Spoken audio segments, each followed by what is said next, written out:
ماشاء اللہ، اللہ کامیاب فرمائے، مہربانی۔ سر علم کے بارے میں کافی کچھ سنا ہے، لیکن کس سے مراد اور یہاں تک بات پہنچ گئی کہ لڑائی بچوں سے رہ گئی۔ اللہ رحم فرمائے، لڑنا کیوں؟ اگر کوئی رائے کا اختلاف بھی ہو تو بتا غیب کہ اپنے آپ کوئی آدمی غیب کی ایک بات بھی جان لے۔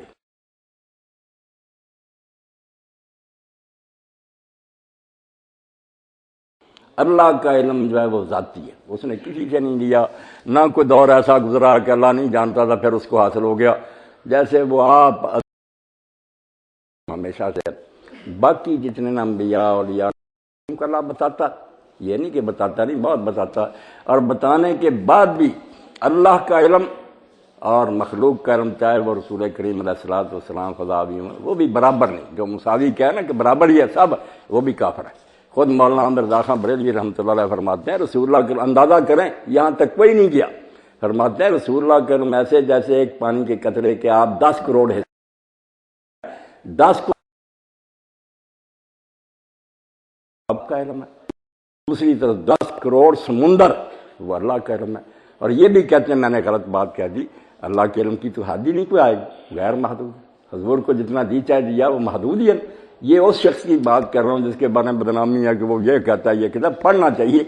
اللہ کا علم خود بخود ہے، باقی سب کو عطیہ جتنا چاہتا دیتا، اور پھر بھی مساوات کفر ہے۔ اللہ اور رسول کے علم میں کہہ دینا کہ برابری غلط بات ہے۔ اور یہ علم جو ہے نا، اس کے بارے میں بڑے بڑے میرے بریلوی دوست جو ہے نا وہ بھی مانتے ہیں، کتابوں میں لکھتے ہیں کہ اس میں ظہول اور نسیان بھی ممکن ہے، کہ نبی کو کوئی بات بھول جائے یا اس کے ذہن میں نہ رہے۔ کتنی مرتبہ حضور نے نماز پڑھائی اور نماز میں 2 پر سلام کہہ دیا، 5 پڑھا دی، تو لوگ خاموش رہے، سارے لوگ ادب سے چپ رہے کہ شاید نماز ہی اللہ کے حکم سے تھوڑی ہوگی یا زیادہ ہوگی۔ ایک شخص نے جرأت کی، خرباق تھا نام اس کا رضی اللہ تعالیٰ، اس نے کہا اللہ کے رسول نماز چھوٹی ہو گئی ہے یا آپ بھول گئے؟ آپ نے فرمایا نہیں کوئی بات نہیں، آپ کے تو ذہن میں تھا نا کہ میں نے ٹھیک ہی پڑھائی۔ پھر آپ نے لوگوں سے پوچھا سزا کا ذوالجلال، یہ ذوالجلال سچ کہتا؟ تو پھر حضرت ابوبکر عمر اور دوسرے بولے کہ ہاں اللہ کے رسول نماز میں کمی ہوگی۔ پھر دوبارہ قبلہ رخ ہوئے، نئے سرے سے نہیں پڑھائی، جو باقی تھی نا 1-2 رکھنے وہ پڑھائی، آخر میں سجدہ سال کیا اور ساتھ فرمایا انما انا بشر، میں بھی ایک انسان ہوں، انسا کما تنسون، جیسے تم بھول جاتے ہو میں بھی بھول جاتا ہوں، فیضا نسیت فذکرون، جب بھول جایا کروں مجھے یاد دلاؤ۔ یہ جال حق لکھی مولانا یار گجراتی میں روم سب مانتے ہیں کہ نسیان بھی ہو جاتا نبی کو، صاحب بھی ہو جاتا، اللہ کو نہیں ہوتا۔ لا یضل ربی ولا ینسا، نہ وہ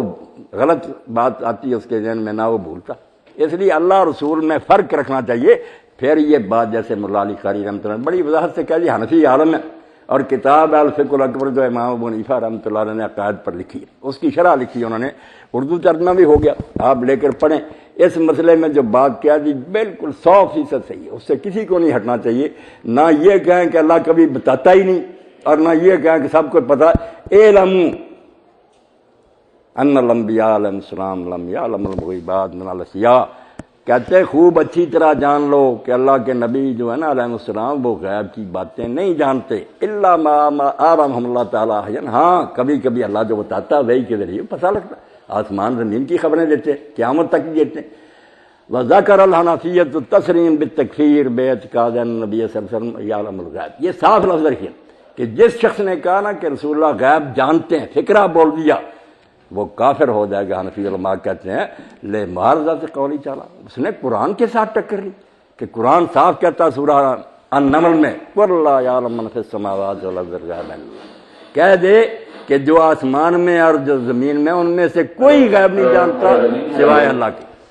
یہ آپ سورہ نمل نکال کر دیکھ لیں، وہاں لکھا ہوا کہ کوئی آسمانوں والا، تو جاننا اور ہوتا کہ کسی علم کو خود بخود ہی آدمی پھر آگے بڑھا دے، نہیں، غیب جب بھی معلوم ہوگا وہی الہام سے ہوگا، اللہ بتائے گا تو پتہ چلے گا، ورنہ مخلوق کے پاس کوئی ذریعہ نہیں۔ یہ دنیاوی علوم میں آپ نے کوئی کلیہ استاد سے سمجھ لیا، اس سے کئی سوال حل کرتے جاتے، اس طرح غیب کی کنجیاں نہیں اللہ نے کسی کے ہاتھ میں دی، وَعِندَهُ مَفَاتِحُ الْغَیْبِ، کنجیاں اپنے ہاتھ میں ہیں، اس میں سے نکال کر بے شمار دیتا۔ اللہ کے رسول کو اتنا دیا، پچھلا بھی، اپنے دور کا بھی، قیامت تک کا بھی، جس کا اندازہ ہی کوئی نہیں، مگر وہ دیا ہوا ہے، اس کو علم غیب نہیں کہتے۔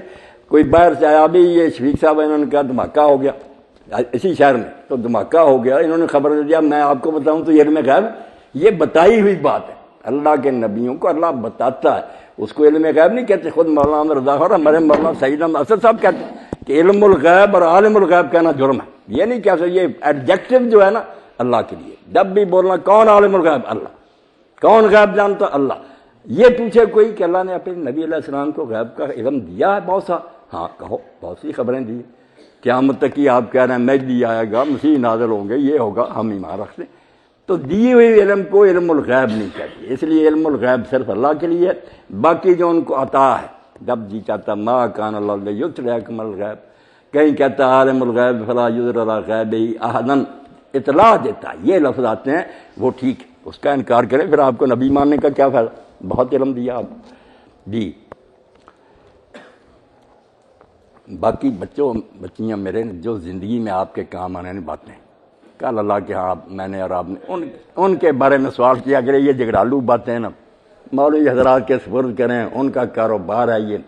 کہ لوگوں کو لڑاتے رہیں اور فرقے بنائیں، آپ کچھ عمل کی بات پوچھا کریں کہ یہ ہماری زندگی میں جو مسائل ان کا کیا حل ہے، آپ پوچھیں شاباش۔ سر یہ سوال ہے کہ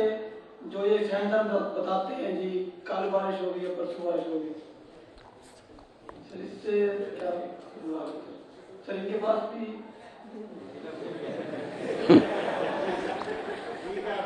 بالکل ٹھیک ہے آپ نے جو کچھ پوچھا نا، یہ پیش گوئیاں وغیرہ کرتے ہیں، اللہ کرے یہ اس سے بھی زیادہ پر قادر ہو جائیں کہ ان کی ہر بات سچی، کچھ نہیں، مگر یہ سارے وسائل کے ذریعے کوشش کرتے ہیں نا کہ جو ان کو پاس ہوتے ہواؤں کا رخ ہے ان سے نتیجہ نکالتے ہیں، یہ کوئی بات نہیں ہے، حساب کتاب کی بات ہے، اس کو علم غیب نہیں کہتے، علم غیب وہی ہے جس کا میں نے ذکر کیا کہ اللہ کسی چیز سے نتیجہ نہیں نکالتا، ہمیشہ سے اس کے پاس وہ علم ہے کیسا ہو، یہ نہیں کسی کے پاس۔ باقی اگر کوئی آدمی محنت کر کے کوشش کر کے ایسے ذرائع وسائل پر قابو پا لیتا ہے جس سے پتہ چلے کل کیا ہوگا، یہ کوئی بات نہیں، یہ علم اچھی بات ہے، اس سے اسلام کو کوئی نقصان نہیں پہنچتا۔